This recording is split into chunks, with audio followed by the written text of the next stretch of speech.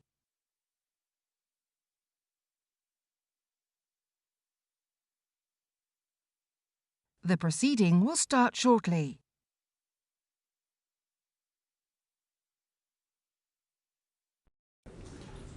Order, order, and welcome Prime Minister to this session of the Liaison Committee. There's one or two things I need to say at the beginning about what we can talk about and not talk about. As colleagues know, I'm on the Privileges Committee, and the colleagues will be aware that the House has referred the question of whether or not the Prime Minister's answer about the events in Number 10 and the Cabinet Office during lockdown amounted to misleading the House. The House referred that to the Privileges Committee. Just as we would not refer to something which was sub judice, it would be wrong to go into detail about a matter which the House has referred elsewhere for examination. And I very much wanted colleagues and the Prime Minister and the public to understand that we have to operate under that constraint. And I remind colleagues that the Speaker and his deputies have pulled people up about this in the Chamber. We should not be undermining the process the House itself has set in place. There is, of course, no difficulty in raising any other matter. And the Prime Minister, I have no wish to constrain anything that you wish to say in this committee, but I will have to pull you up if you stray into the Privileges Committee remit. Thank you.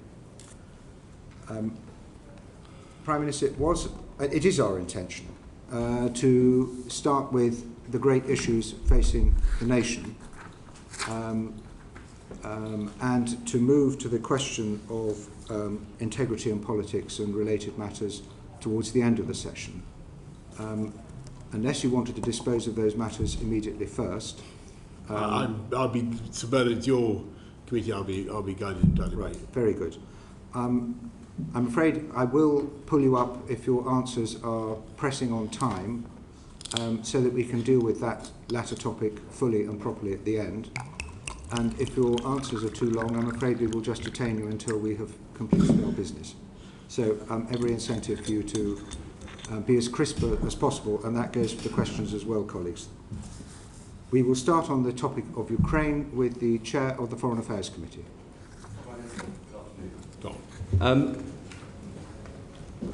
The alliance that has been brought together to dissuade Russia from further actions and indeed to push Russia out of Donetsk and Luhansk has clearly got a window of opportunity before the winter starts to bite and the coalition starts to fracture as energy prices in Europe rise and homes across our country start to suffer. Are you able to concentrate on building that alliance at the moment? Yes, and thanks, Tom. If you look at what the UK has done over the last couple of weeks, I think that the efforts of UK diplomacy, UK strategists, security, armed forces have been very considerable, and the G7 outcomes were at the upper end of expectations. NATO certainly, again, probably both exceeded expectations in the level of unity, and virtually every country around the table in NATO determined to help President Zelensky in that window of opportunity that you described. And you're seeing, of course, food prices rise around the world as the ports of Odessa are closed, Mariupol and so on occupied. What are you doing to make sure that the food is getting out from the Black Sea, that such wheat as is available is able to get out? How are you supporting the United Nations? And what are you doing to prepare those states, including the Middle East and, of course, in Africa, who are facing enormous food poverty and the possibility of migration and the pressures that will cause? So, first of all, on the grain that's being held hostage in Odessa, we're working with the UN Secretary General Antonio Guterres, who's leading the negotiations. The Turks are clearly crucial. They hold the waters. What the UK is offering is both demining capabilities, including remote demining capabilities, which we're good at, and the insurance of the vessels that might be used to ferry the grain out through the Bosphorus. We're also, because we're looking at other routes in addition to convoys through the Bosphorus, we're also doing what we can to help smaller packets of grain go through land routes or indeed up the river, up the Danube, and out that way.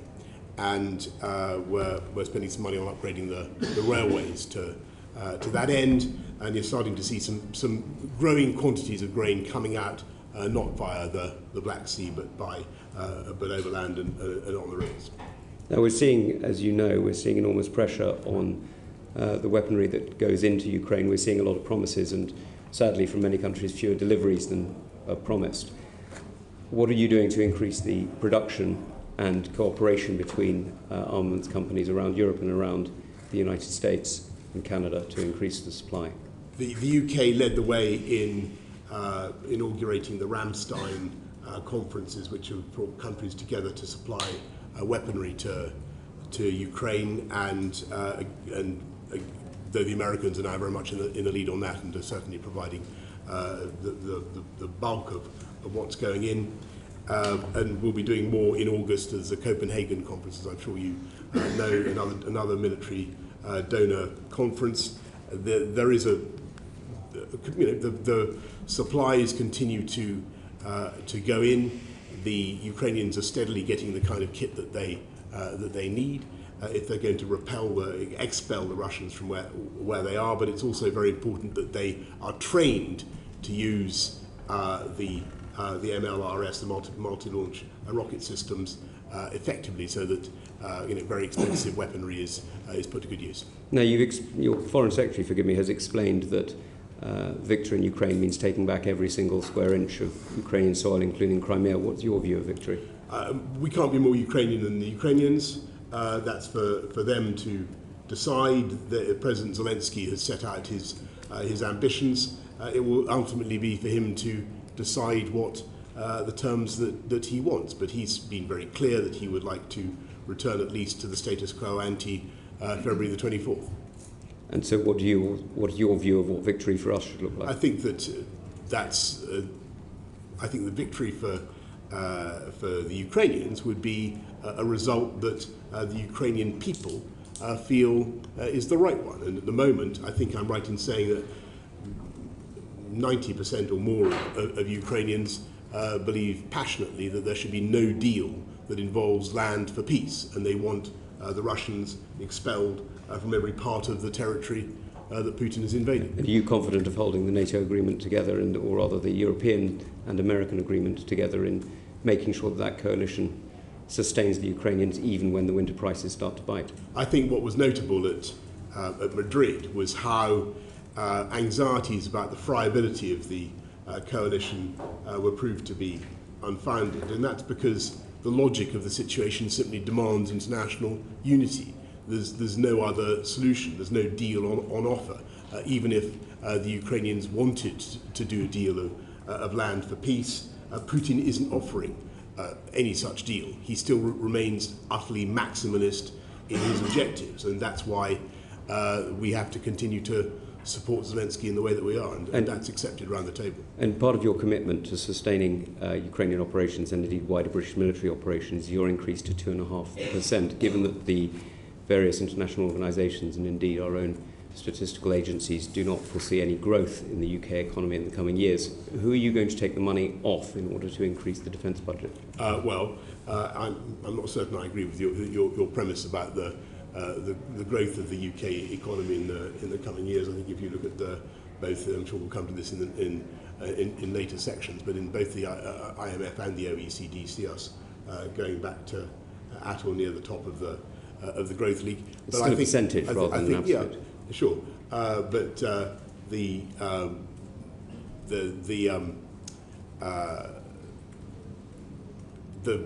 2.5 is a logic. It's just a prediction. It's based on the, I think, reasonable assumption that we are going to have to continue with the investments that we're making in the Future Combat Aircraft System and the AUKUS agreements with the Australians and the Americans. These are very big projects, and they'll be expensive, but they're the right things for the country.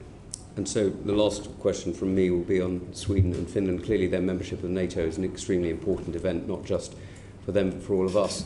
What are the implications for the guarding of the High North, and particularly the integrity of the United Kingdom and Scotland as part of that in the alliance? And what are the commitments that the UK is willing to make to increase cooperation with Sweden and Finland, not just in military supplies, but also in training?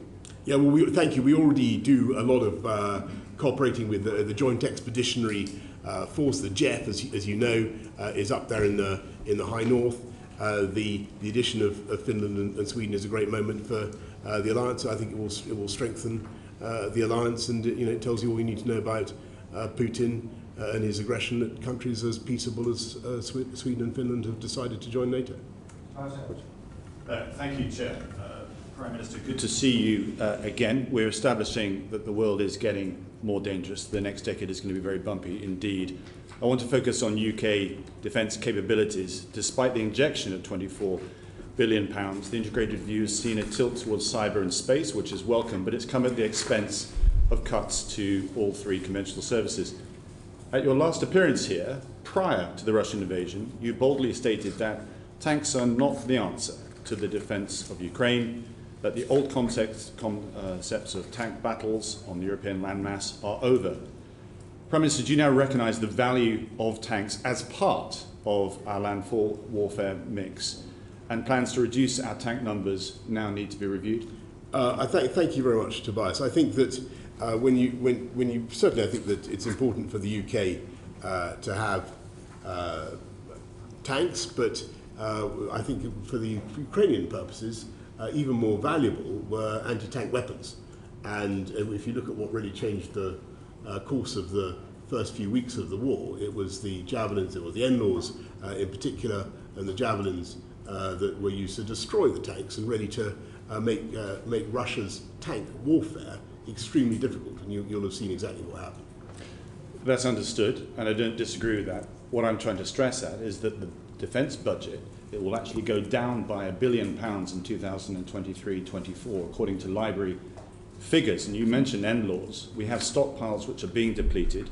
We're short of deep fire capabilities, rocket artillery, air defence, and indeed hypersonics as well. This is where the character of conflict is moving. We need to invest more, including in those tanks, which we're cutting by a third, and indeed our warrior fighting vehicles. We have no capability to do dismounted infantry because we're actually cutting the entire warrior fleet.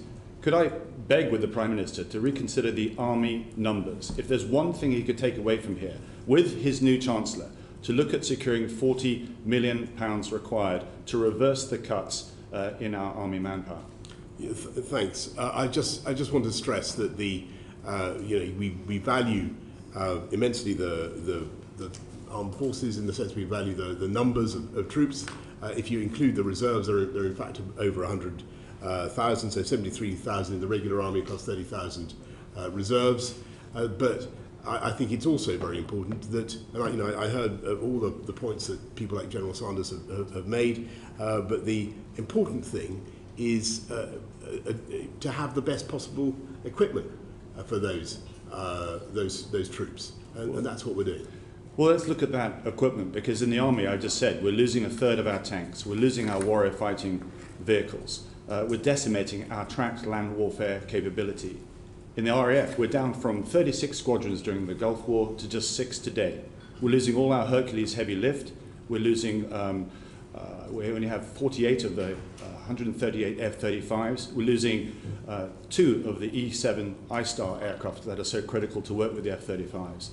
And in the Navy, in the 1990s, during the Cold War, we had 13 destroyers, 35 frigates, and we're down to just 18.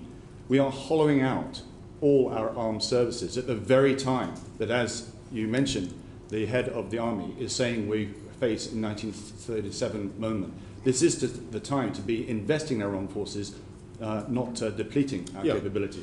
Well, I agree with that, but that's why we're spending £24 billion over the next 4 years. It's the biggest increase since the end of the Cold War, and I think that money is being wisely spent. It's been spent already. It's gone.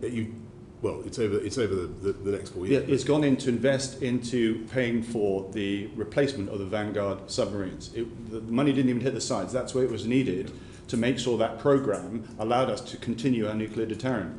I understand, but you know we're also committed, as I said earlier on, to a number of massive projects. You mentioned heavy lift aircraft. Actually, if you look at what the UK has, it's I think we're still by far the biggest possessor of heavy lift aircraft in Europe.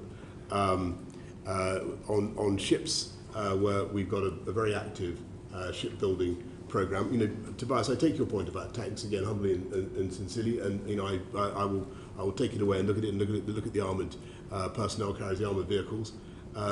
They have been useful to the Ukrainians, particularly the armoured vehicles. But you know, the committee should be in no doubt we're investing massively in defence.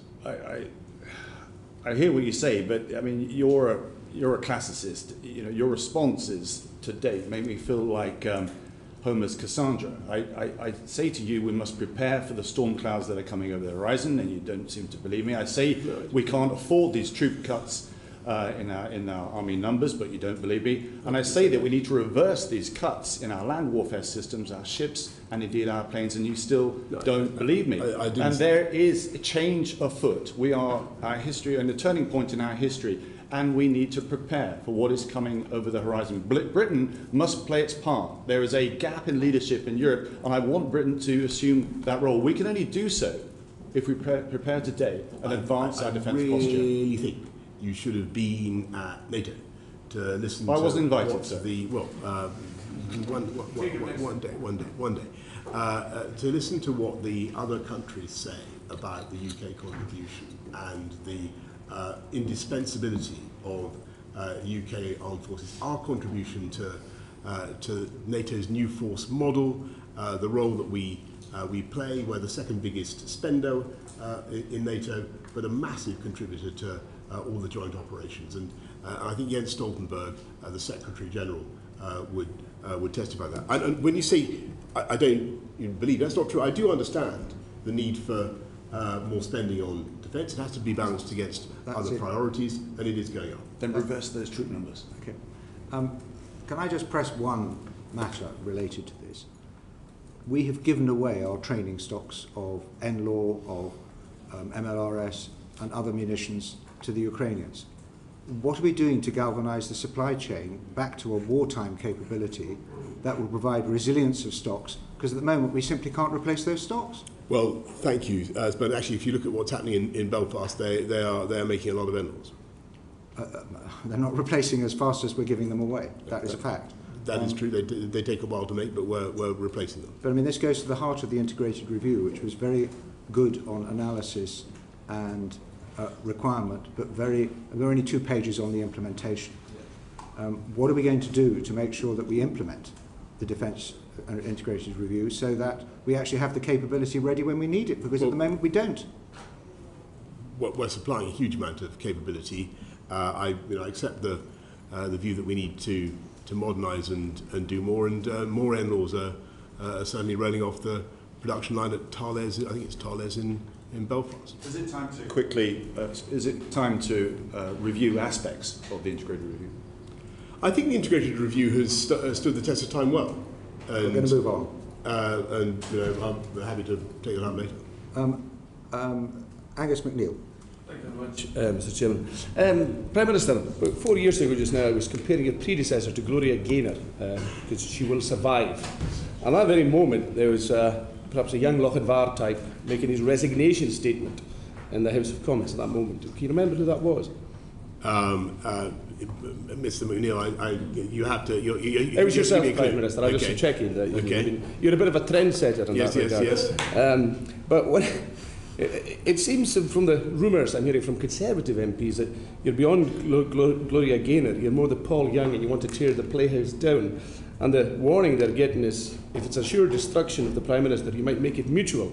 You might call a general election of a cull of Tory MPs, something, of course, that would be very welcome in many sides. But the point of clarification and disagreement that some of us have had in light of powers being taken away from the Fixed Term Parliament Act, do you need the permission of the Queen, or do you just need to inform the Queen to hold an election? No, I really don't think that anybody in this country wants politicians to be engaged in electioneering now or in the immediate future.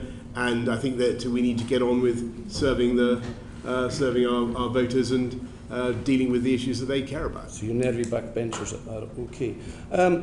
Interestingly, we've had some difficulty in the International Trade Committee with CRAG and the triggering of the process to bring about this, and you get a note about this in Parliament. We look for an extension of CRAG. But I also want to put it to you, Prime Minister, you know, Brexit is a 5% damage to GDP, and these trade agreements you're signing up to are a minor part. I mean, they're 0.08% of GDP. It's equivalent to going out and losing £500 and coming back with £8 or £2, it could be in the case of New Zealand, and thinking you've done well.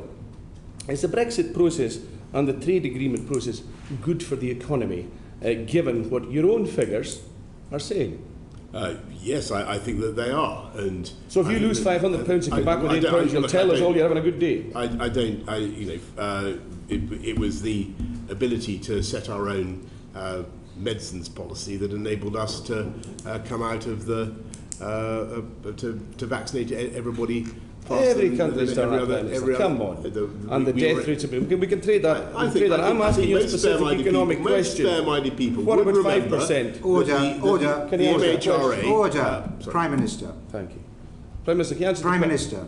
Can you answer the question? Yes. So to your point, Mr. McNeill, about the economic benefits, just one.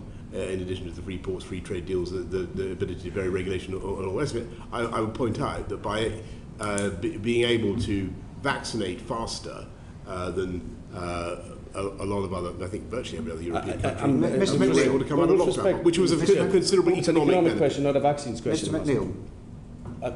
But I don't want an answer to vaccines. Because time is short. Thank you. If you can't see the difference between £500 take away £8 and note that he's out of pocket, we have to leave that there, and the public can make up their own mind about the Prime Minister. Prime Minister, something else that's concerning many of my constituents is EGNOS. You might not know that it's a European geostationary navigational overlay system. It's a 3D system for aircraft in the air. The UK is the only G20 country without such a facility. It's affecting the training of pilots as well.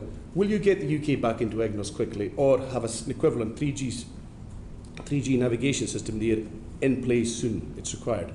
Well, thank you. That is a very interesting suggestion. I'll happily look at that. We do have a pioneering low Earth orbit system of satellites called OneWeb, as I'm sure you know. But it's of no use to aircraft at the moment. I don't know whether that's of any use. No. Perhaps you'll write to us on that. Perhaps you'll write to us on that matter. Yeah, thank you. Prime Minister, you're a fan of imperial system. You want to have imperial measures.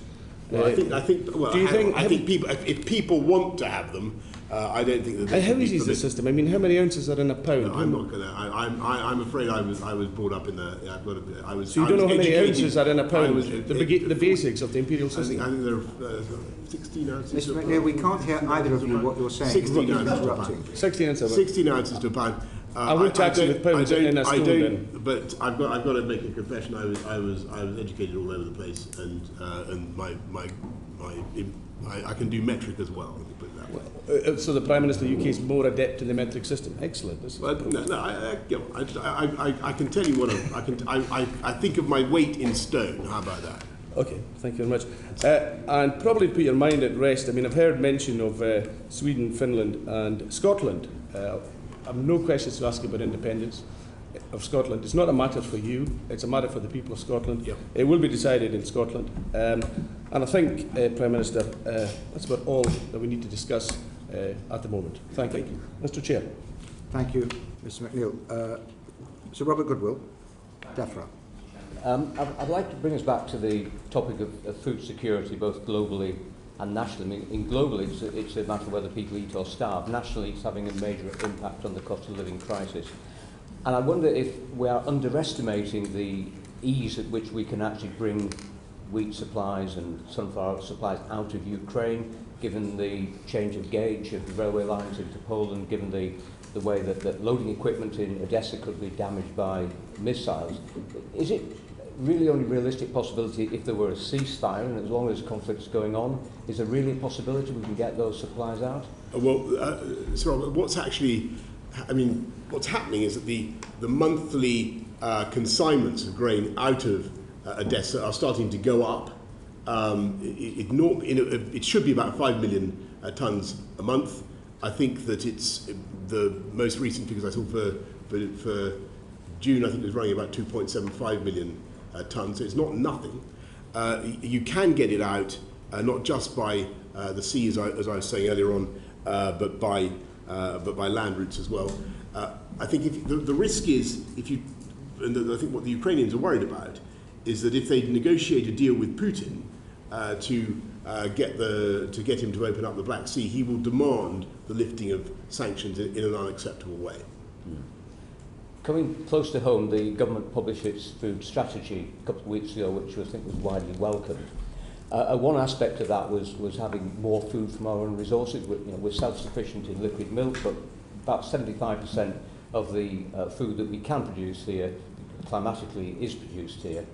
Do you think, given the global situation, we should revisit things like rewilding, putting solar farms on arable land, or planting of trees, and we should concentrate on improving food production here at home? I share that enthusiasm, and the food strategy that we launched a few weeks ago certainly puts our own domestic production at the heart of what we're trying to do. We have, I think, 74% self-sufficiency, but there's a massive opportunity. It affects our balance of trade. Personally, I would like to see many more solar panels on roofs than in what could be otherwise productive fields, and I think we need to think sometimes about the fiscal incentives that we offer. Thank you. And finally, one of the key inputs into agriculture in our country is nitrogen fertiliser. We have one plant now operating at Billingham. The plant at Ince in Cheshire has been closed, and I think the owners are looking for buyers. Is the government aware of what it can do to try and get that plant operational again? Is there any assistance that might be available to possible buyers? Because we'll be once again reliant on imports of a product which internationally is in very short supply. Yeah, so thank you. Look, this is a massive issue for farmers. We're not sufficiently self-reliant in fertiliser. We've had the fertiliser roundtable recently and tried to see what we can do to help. Trying to get alternatives, but clearly that's doesn't always work. Not as effective.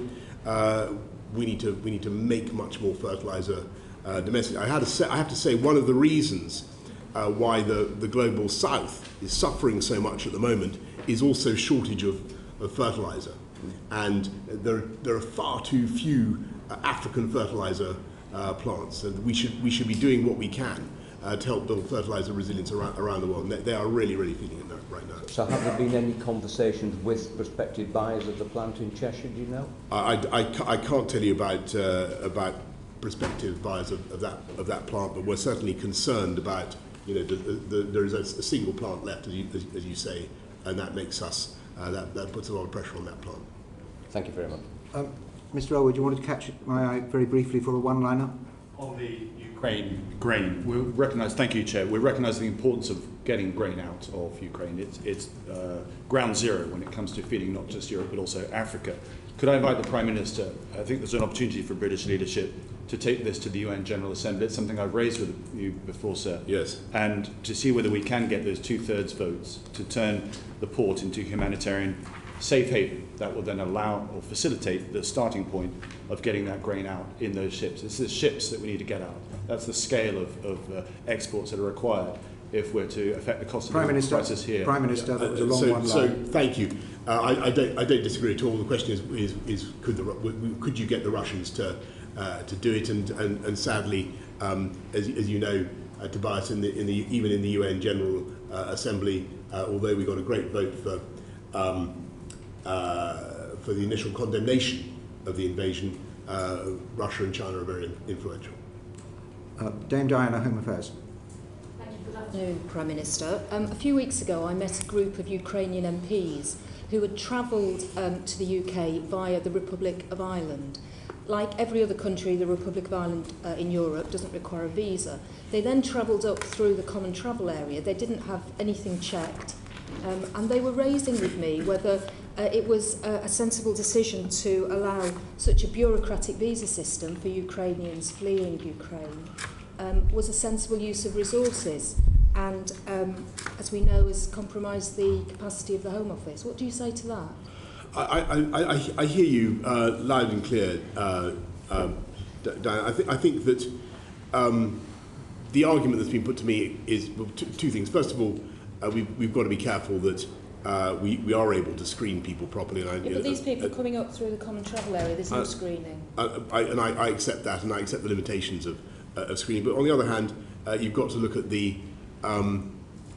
what we've done so far. 135,000 visas have been issued, and I think that the record is getting better and better. The UK is hosting a lot of Ukrainians, and I think we should be very proud of that. So perhaps I'll come on to the problems with the Home Office, which, as I've just alluded to, the capacity issues of the Home Office when they designed a whole new visa system. Why is it that British people are waiting so long to get their passports, when we all knew there was going to be a surge in passport applications after COVID, with people wanting to travel, have family holidays, get married abroad, all of those things? Why is it that we've ended up with people waiting so long and having to spend so much time and money to get a passport? Well, it is very frustrating, and I share everybody's frustration. I think the answer is that the demand has been very big because people are very keen to go on holiday. We've rushed people into the passport office. But why were you having to do that? And the numbers are starting to improve. I think from memory, 91% get their passport within 4 to 6 weeks. Well, the standard that the Home Office is supposed to operate on is 3 weeks. It's now 10 weeks. When will it go back down to 3 weeks? Well, I don't know when it goes back down to 3 weeks, but what I have in my head is that 91% get their passport within 4 to 6 weeks. And I'd urge everybody who's thinking of going away, 4 to 6 weeks from now, and hasn't got a passport, to get a passport. Okay, so the bread and butter issues just aren't being looked at by the Home Office and dealt with in a very good way. Can I just ask you, why is it your government has now got a backlog of 89,000 asylum claims that they haven't decided? Why has that happened? Well, the UK has historically had very large numbers of asylum claims, and I seem to remember that there were many thousands of asylum claims left undecided when the last Labour government left office. No, Prime Minister, the asylum claims in this country have remained fairly steady in the last few years. So your Home Office has built up a backlog of nearly 90,000 claims they've not decided. So can I just ask you then, why is your government so bad at actually sending back failed asylum seekers? In 2010, we sent back 10,663. Last year, we sent back 806 failed asylum seekers. Why? I don't think that it's the fault of the officials. I think they do their level best. I don't think it's that they're so bad. I think it's that our brilliant legal profession is so good at finding reasons why they should not be returned.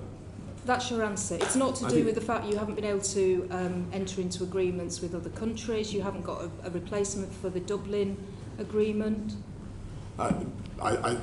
My impression is that, and certainly if you look at what happened with the Dublin agreement, that broke down across the board, and returns agreements have been extremely hard to. Well, let's just put it this way: that you sent back 20 people who came across in small boats across the Channel last year, 20, and there were 28,000 that came. Can I just ask you, do you expect the cuts to civil servants that you're talking about, the 20, 30 or 40% cuts, will that help the Home Office get to grips with some of these problems or make it worse? I think that certainly what you need to, so when you talk about the asylum seekers crossing the Channel illegally and in very frail vessels. No, your cuts. The way to fix that is not just by having more civil servants. I think it is to have a proper deterrent for the people traffickers, and to reduce the numbers of people who are being made to risk their lives. Okay, just my final question, if I may. Could you just confirm, and I just appreciate a yes or a no, that you met with the former KGB officer Alexandra Lebedev when you were Foreign Secretary without officials on the 28th of April 2018? Well, I'd have to check, but Are you having a lapse of memory again? No, but that's but you know, if you're asking me a very specific question about a very specific date, and I would have to get back. I certainly have met the gentleman in question, who used to be the proprietor of the London Evening Standard, when I was Mayor of London. So I certainly am not going to deny having met Alexander Lebedev. I certainly have. As far as I remember, he used to own the London Evening Standard. Yes, but with officials, when you were Foreign Secretary, did you meet with officials or without officials?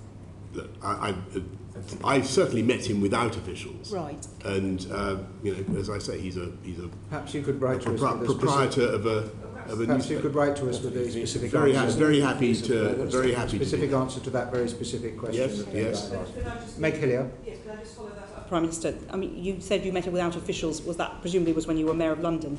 When you were Foreign Secretary, did you meet Alexander Lebedev? I think I probably did, probably did.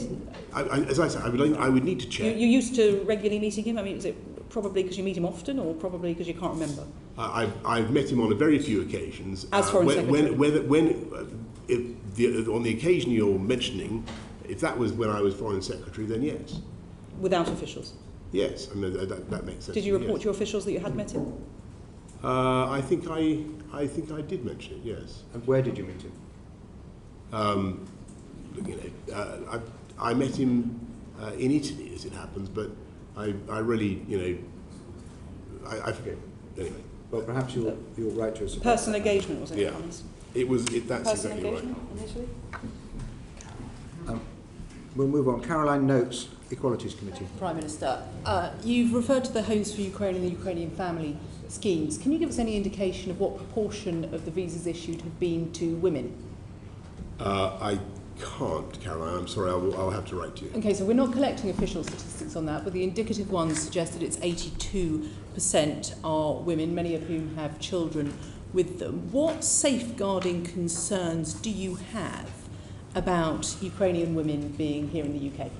So one of the reasons why the scheme, people initially complained that the scheme was slow, but we wanted to make sure that people, when they arrived, got were in a safe environment. And so, as far as I know, the work is done to ensure that they're with families or with people who will look after them properly. Do you feel comfortable that the accommodation is checked in many instances after people have arrived?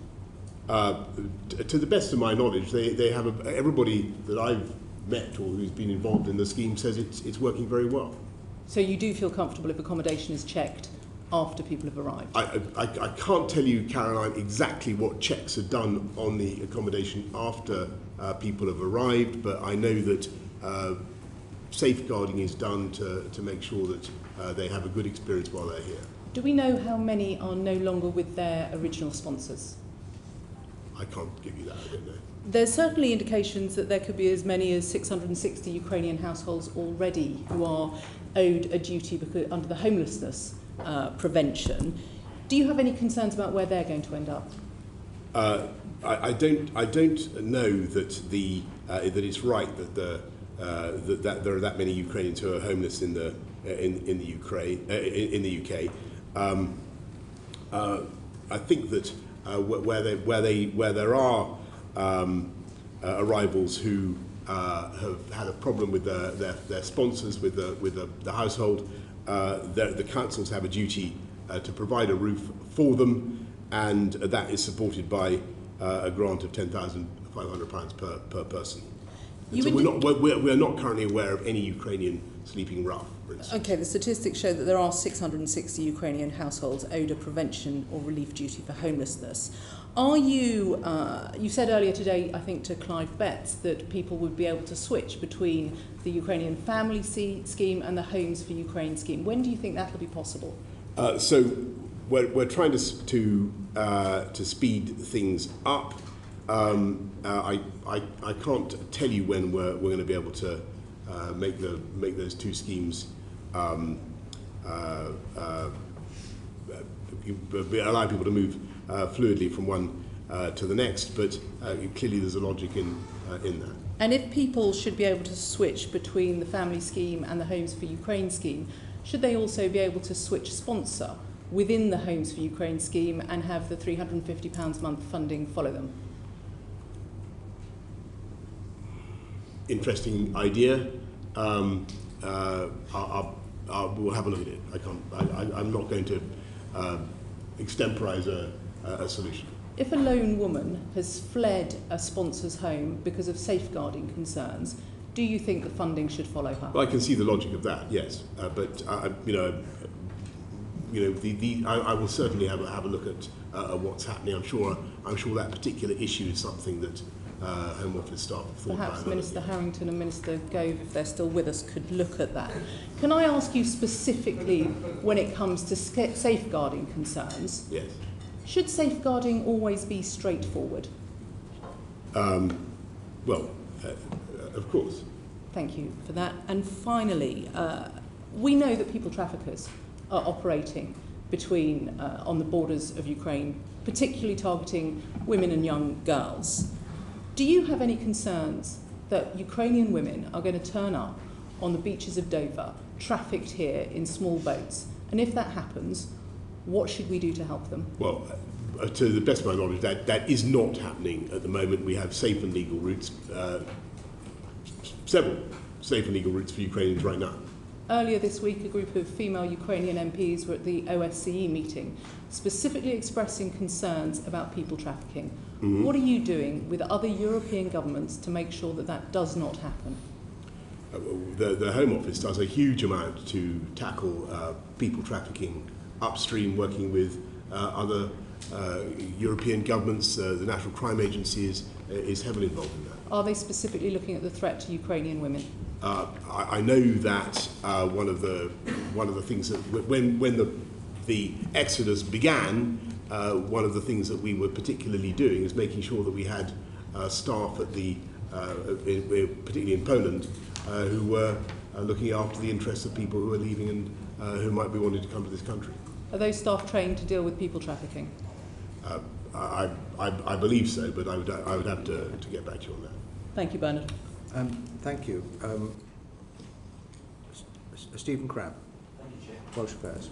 Good afternoon, Prime Minister. We're going to move on to cost of living issues now. Can I start very briefly by asking you, with the appointment of a new Chancellor last night, is the government's position still that it's committed to a full uprating, a full social security uprating next April based on September's CPI figures? So that's a full uprating of benefits and pensions next April.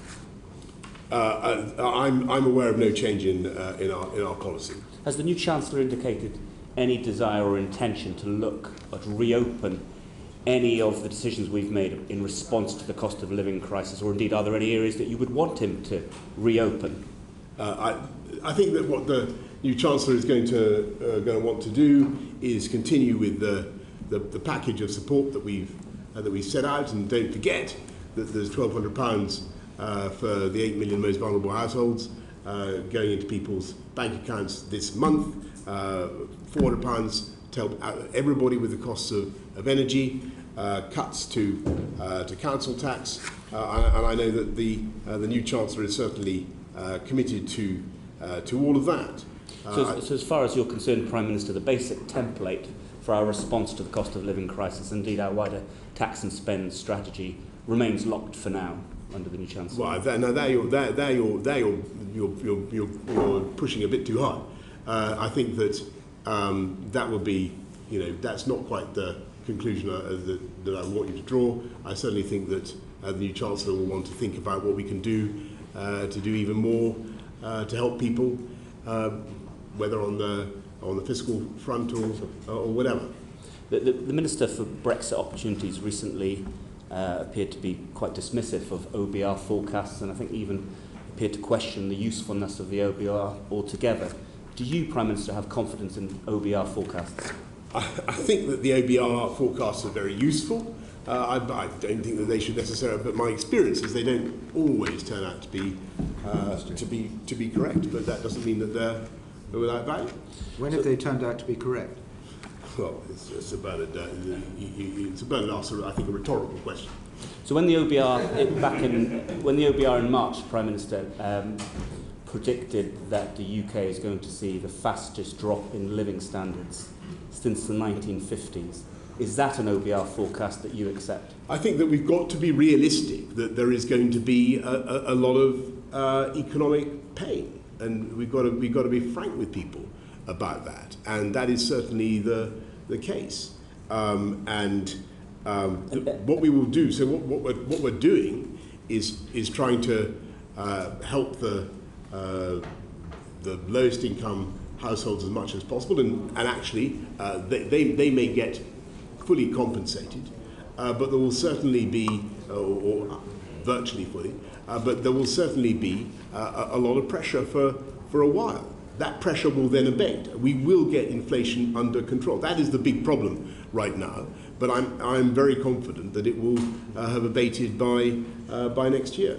And is the latest economic advice that you're receiving, Prime Minister, that OBR forecast about the drop in living standards is indeed correct, or are you receiving advice, any evidence to point to a softer landing, or indeed things getting even worse next week? No, I want to repeat things. An inflation spike like this takes a long time to work through, and we've just got to be realistic about that. And there is going to be pressure on people's incomes, and there's going to be pressure on people's budgets, and it really is. We cannot ignore that. We will try to help people with massive or very substantial contributions to their paper to support them. And I've mentioned some of the sums that make up the £37 billion of support. But we also have to fix the underlying causes of inflation. I mean, Prime Minister, you said a few moments ago, and I think you're absolutely correct, it's going to be very, very painful. And indeed, if the OBR forecast about living standards is anything like correct, it's going to be absolutely brutal for many families out there in the country in the months. Well, I didn't say that, Stephen. That's my language. Yeah. Your language was painful, very painful. Do you accept, Prime Minister, forgive me for asking this, that at a time of such economic crisis for the country, for many families up and down the country, that what the country needs is a government with the very best team, the very best focus, absolutely squarely focused on tackling these issues? And when you see, Prime Minister, people like John Glenn leaving government, people like Kemi Badenoch, people like Neil O'Brien, one of the intellectual architects of levelling up, do you not feel, Prime Minister, that the very ability, capacity of this government to address these enormous overhanging issues is deteriorating as we speak? Well, when I came into Parliament, I think there were about 140 Conservative MPs. I can't remember exactly what the number was. There are now 365 or so, the 360 there or thereabouts. There is a wealth of talent, Stephen. Order. We should be confident in our ability to. And as for your point about the government focusing, the government is certainly focusing on the issues that matter. And today we're cutting taxes for everybody by £330 for 30 million people. Just this day, I've talked about the £1,200. We've just got 500,000 people off welfare into work. Very quickly, Prime Minister, you're being very kind about us on the back benches, but actually I think you're going to find it extremely hard to appoint people of the same calibre, of the kind of ministers I've mentioned to you. I think you're going to find it extremely difficult. Well, you don't need to reply to that point. I think the point's been made. You're catching my eye. You were a little bit under time. Yes? Yeah, thank you. I mean, Prime Minister, just following on from that, you've had more resignations since any Prime Minister since 1932. Michael Gove has told you to go. The charade's up. The game's up. Really. Will you be Prime Minister tomorrow? Of course, Mr. McNeill. But next week? I'm here to. Rather than giving any running commentary on my own career, I'm here to talk about what the government is doing, and that is. So that's what I was telling Stephen, and we're doing a lot, more and more. Hugh Merriman, Transport. Thank you, Sir Bernard. In the 6 minutes I have, Prime Minister, I want to talk to you about transport policy delivery, if you're focused. I want to talk about rail, air, and also road. Starting with rail, do you have all of the policy and legal interventions and levers that you need to end this rail strike? Thanks very much, Hugh. I think I call on the union barons and the railway companies to sort this out. I think that they should be able to do it, and I think that yes, we probably do need a few more tools to specifically to what I think that you could have minimum service levels, you could have ballot thresholds, and as you know, we're bringing in.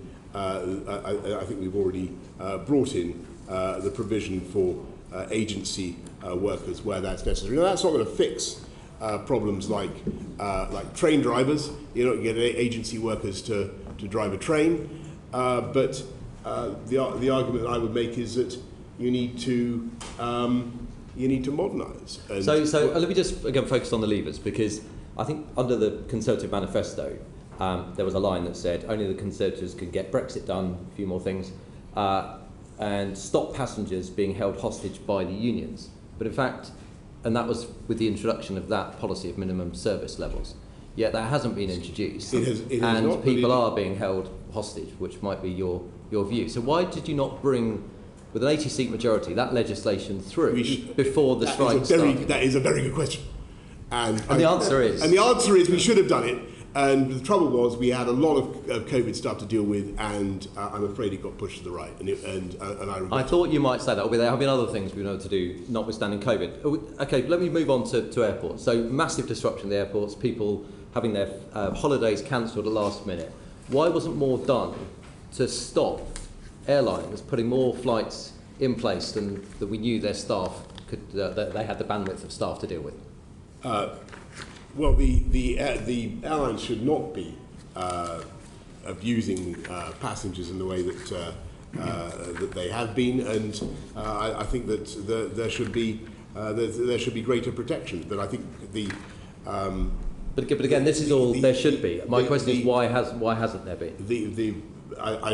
Because basically we were trying to get any airlines flying at all. I mean, Diana has asked a very good question about passports. Where we're putting huge numbers of people to try and speed up the delivery of passports. We had a situation in which no airlines were moving at all. We had to put 8 billion, as you remember, Hugh, into supporting the airline industry. Indeed. But Gatwick, for example, has controlled the number of flights that will be able to fly out during July and August, because they can see the airlines are trying to fly at 2018 levels. So they could see the number of staff coming on. So they've taken action. Other airports haven't necessarily. The regulator, the Civil Aviation Authority, doesn't have the power up front to implement these types of policies. Shouldn't it have that power? I'm willing to be persuaded that it should. Because when we put a report on that basis, the recommendation was rejected by government on the basis that there wouldn't be a proposal to give the regulator upfront powers to take action, including to help with compensation. Well. Hugh, but perhaps we can push them a bit more on that if you're behind it. I'm going to have to look into what more powers we might need to take to get the airlines to behave responsibly towards their passengers. But I think the experience of the public has been pretty wretched at the moment, and for all sorts of reasons, and they need to do much, much better. Okay, and turning to another area of policy which perhaps needs to change. At the moment, 4% of the Exchequer's revenues come from motoring taxes. Those will plummet to zero when we all drive electric vehicles. Are you serious about getting a new form of road pricing policy in place to fill that hole? If not, how will it be filled? I think road pricing is something that we will eventually have to consider. I'm not attracted to it. I seem to remember. I successfully campaigned to remove the western extension of the congestion. No, I'm not talking about road charging in that way. I'm talking about, as we do at the moment, we charge people for the mile they drive, because that's what fuel duty does. So you'll have to replace that. Oh, I see what you mean. So like for electric vehicles as well, so that you charge a mileage. Yeah, something along those lines. So it is certainly the case that we will need a substitute for fuel duty. And this, Sir Bernard, comes back to my point about policy delivery, because this is imminent. We're introducing electric cars. Sir Bernard, can I say this, if you don't mind? So for 3 months, Prime Minister, Number 10 has had a recommendation just to look at this, because something has to fill the 4%, okay. Have a working body to look at it. The Treasury signed off on it, and for 3 months it's been sat in Number 10. 1 week I'm told somebody's signed off on it, and next week someone else has looked at it and actually has stopped it. And it's stuck. And my question is, the inertia inside Number 10, perhaps because of the events that we'll go on to talk about, is that nonsense? Actually, we say it's nonsense, but actually it's a nonsense that we've been waiting 3 months just for someone to sign off on something which fills 4% of the exchequer. That is the nonsense. Well, do you not agree something should be done? Or if you can't do it, do you think that perhaps someone else could come in and run it properly? Yeah, so this Number 10 actually was the first government in Europe to set a timetable for moving away from hydrocarbon, from internal combustion engine cars by 2030.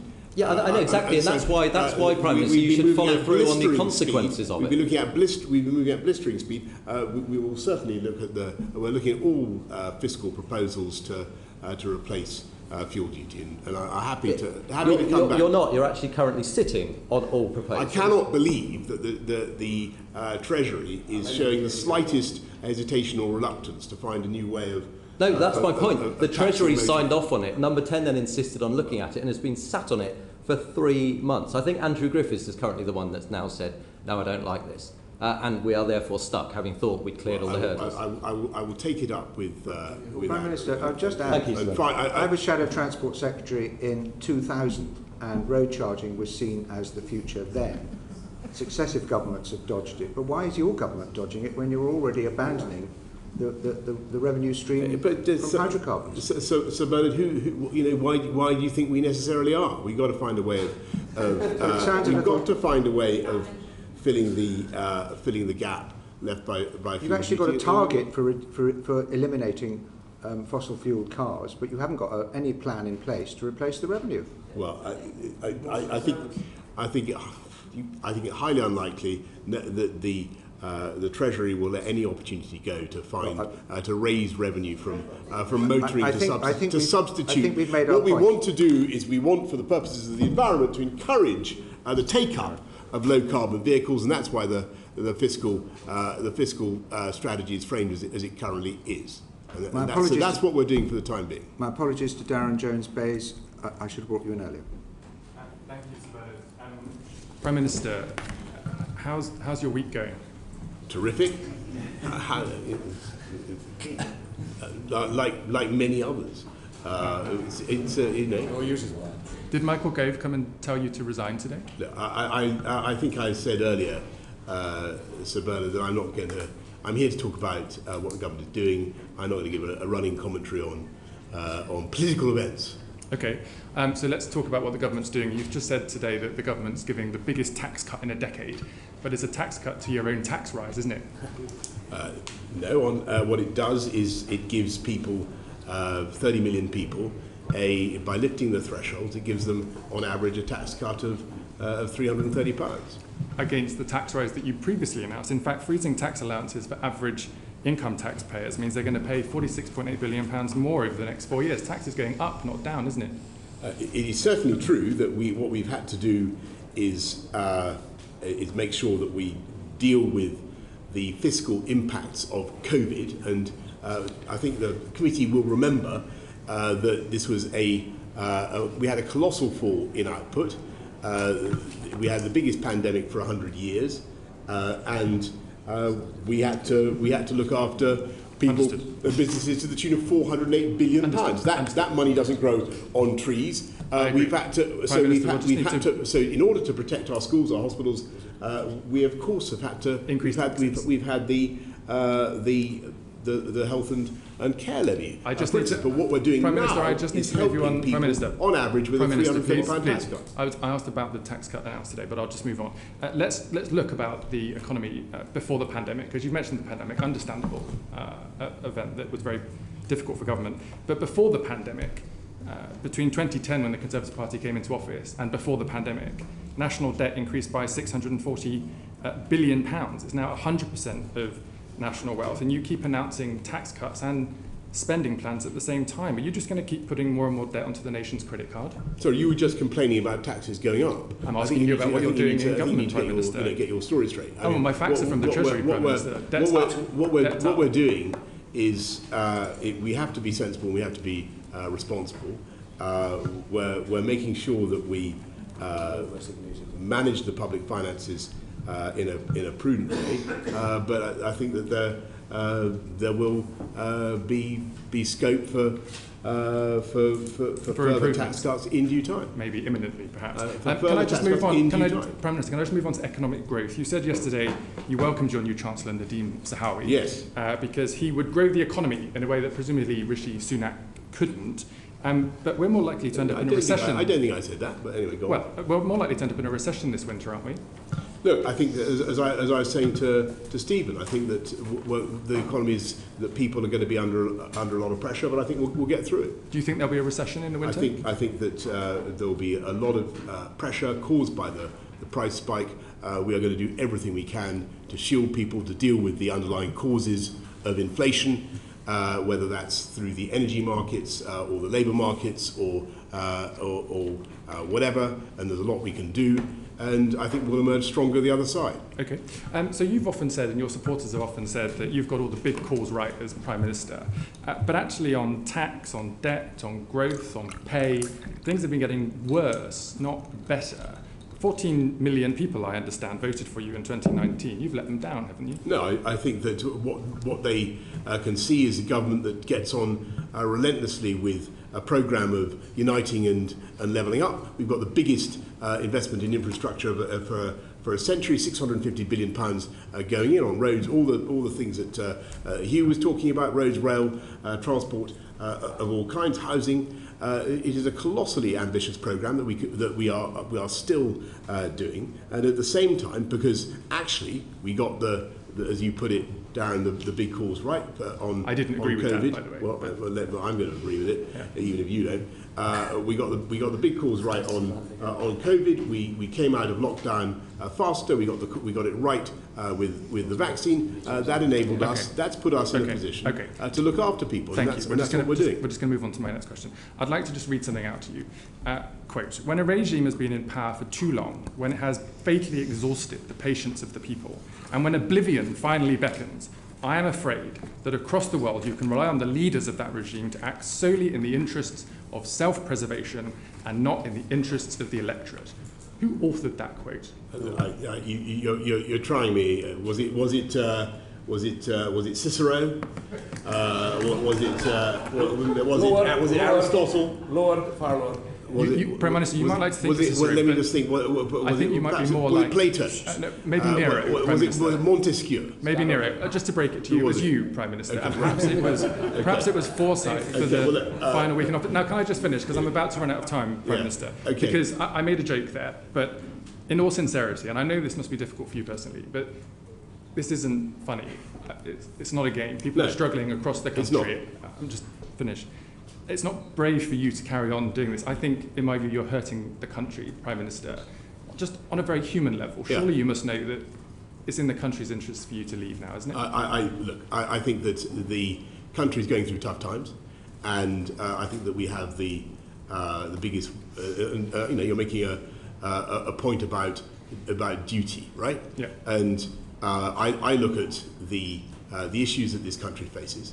I look at the pressures that people are under, and the need for government to focus on their priorities, which is what we are doing. I look at the biggest war in Europe for 80 years, and I cannot for the life of me see how it is responsible just to walk away from that, as I said earlier on in PMQs, particularly not when you have a mandate of the kind that we won 2-3 years ago. But shouldn't, as Prime Minister, you actually spell out that the pressure the economy is under is actually very, very serious, because not just of the invasion, but because we have decided to make the necessary sacrifices in order to resist Putin. And we are in an economic war. with Russia now, with Putin. He's coining it on the energy sales. Our economies are suffering as a direct consequence of the sanctions. Shouldn't we be spelling out that it's going to be tough, but these sacrifices are necessary to make in order to secure the security of our continent? Thank you, Sir Bernard. And that is exactly the point that I have been making. I think I made it yesterday or on Monday, I should say, in the statement on the summits. And it's the point that resonates with colleagues around the table in NATO and the G7 and other places, because the cost of not standing up to Putin is that you legitimate or you encourage further acts of aggression in other parts of the former Soviet Union, destabilizing the whole continent, if not the world, causing further economic distress and uncertainty going on for years and years. And that's why I made the point about the decades of peace and stability that followed the Second World War, when we finally learned to stand up to dictators and not to accept that borders could be changed by force. That decision led to decades of the rule of international law, expansion of global trade, peace and stability, and we need to inaugurate that era again. Thank you, Prime Minister. Rob Half on education. I'm starting off with fuel, and then I'm going to as it sure. Segues in. If I could just move from Ukraine to a fish and chip shop in Harlow, Prime Minister, if I may. They are down 150 customers a month. Their takings are down £5,000 a month. Their energy bills have gone up from £1,800 to £3,000 a month, and now he's got to pay over £2 to fill up his car and the vehicles, £2 a litre. Can you understand what is fueling the haulier protests? Whilst I don't agree with direct action, I do have sympathy for what they're asking for. And is it not the case that the 5p fuel duty cut, whilst welcome, was swallowed up, and that actually this is unsustainable, and that you need to slash either fuel duty or VAT, but also to look at introduce a pump watch monitor, because just finally, we know that since the 14th of June, the wholesale price for diesel fell by 7.2 per litre, but filling up costs increased by 8.1p.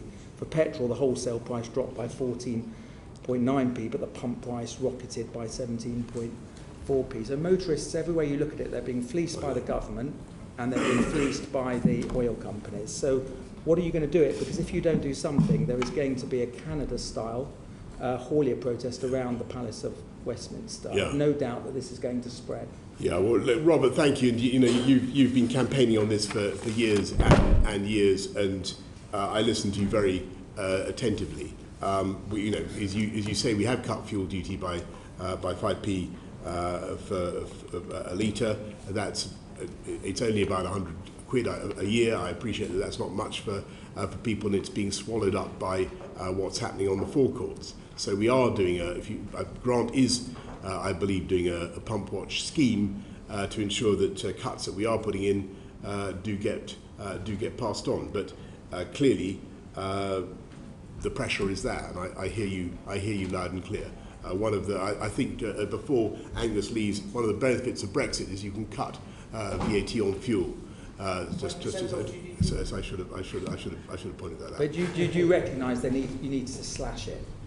You need to literally cut it by a significant amount, because this is unsustainable. It's hurting our frontline services, it's hitting our bus services, hitting transportation, and it's hurting our businesses as well. I hear you loud and clear. So we have a new Chancellor. We will see where we get to on that. But I hear you loud and clear. Okay. If I can move to education, I was distressed about the closure of schools, and I thought it was a huge mistake that they were closed for most pupils during COVID. During COVID, I thought it was a huge mistake, something acknowledged by the previous Education Secretary, now Chancellor. We now know that there are 124,000 so-called ghost children who've not yet returned to school. Persistent absence has gone up from 1.6 million to 1.7 million.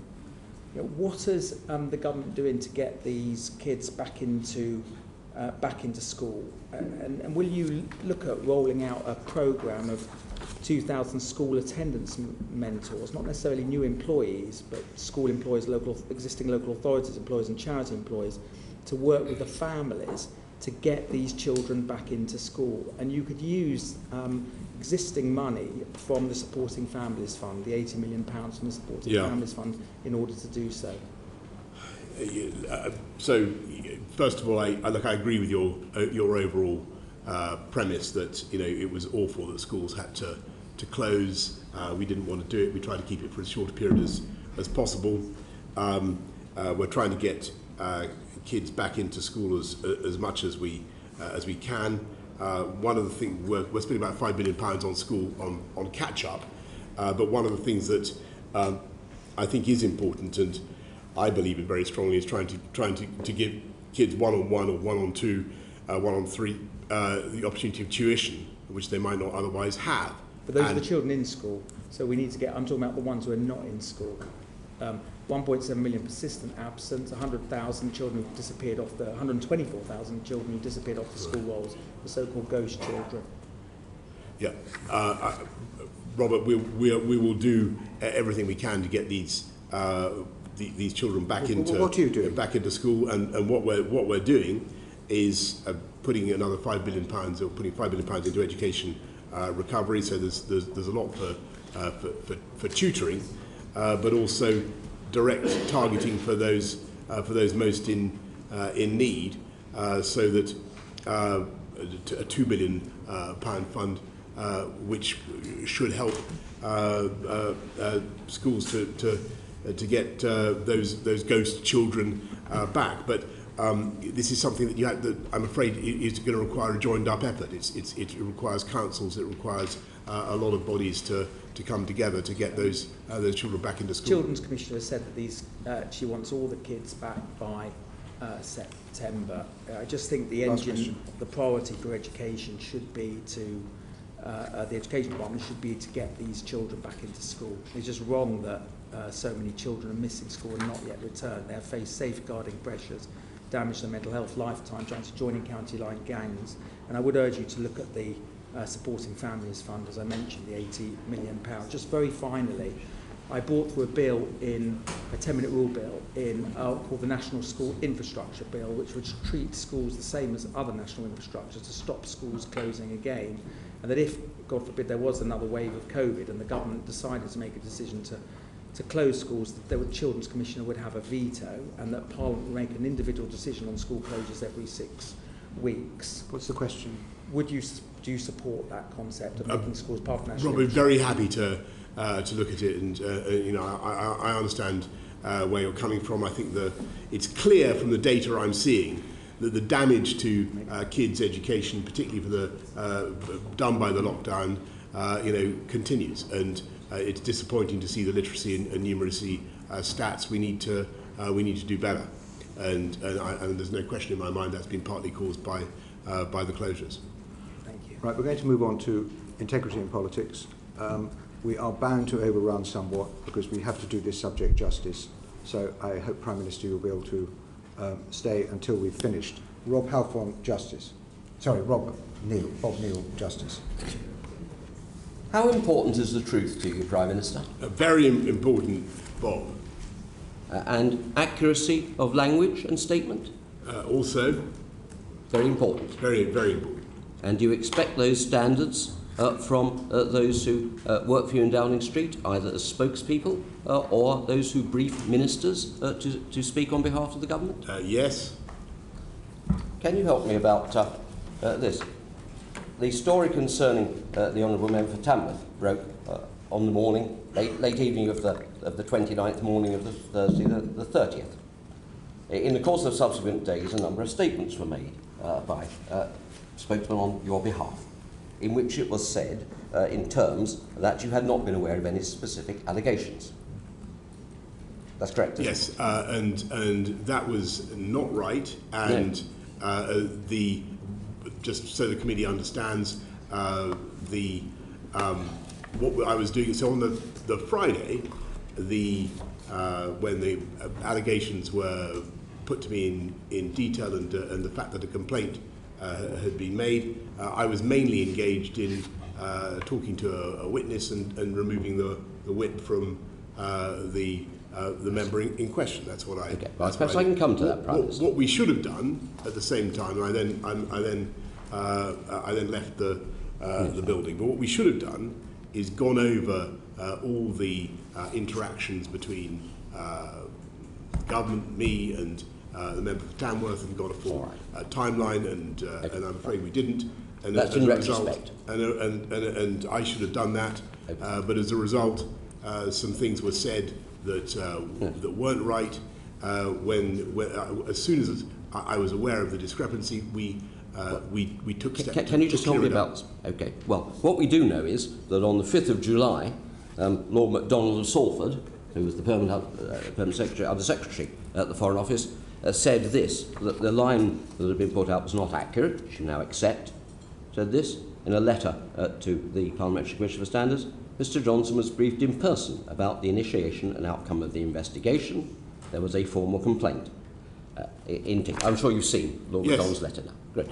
Do you accept the content, the accuracy of the content of Lord MacDonald's letter? And so that's entirely correct. So if I could just you accept what Lord MacDonald says as being accurate. I wouldn't want to say that I accept absolutely everything he says, because but what I can certainly tell you is that I don't have it before me. What I can certainly tell you is that there was a complaint and you were told the member for Tamworth in 2019. Yes, late 2019. And that complaint was upheld. Yes. The matter was resolved within the Foreign Office. It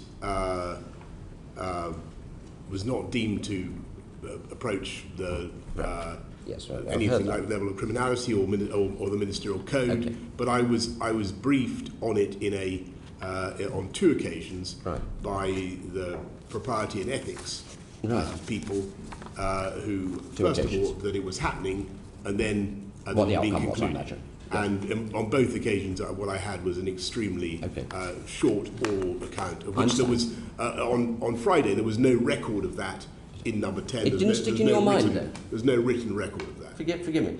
It isn't common for a serving Minister of the Crown to be subject to an allegation of sexual impropriety, is it? I don't want to go into the details of the allegations, because I think there are human resources issues there. But I'm not certain that's a fair characterisation of what happened. At all events, it was a serious matter, and this was someone who had worked closely on your leadership team only a few months before, so you'd be aware it was sensitive. That's fair, a fair, yes. Okay. It was also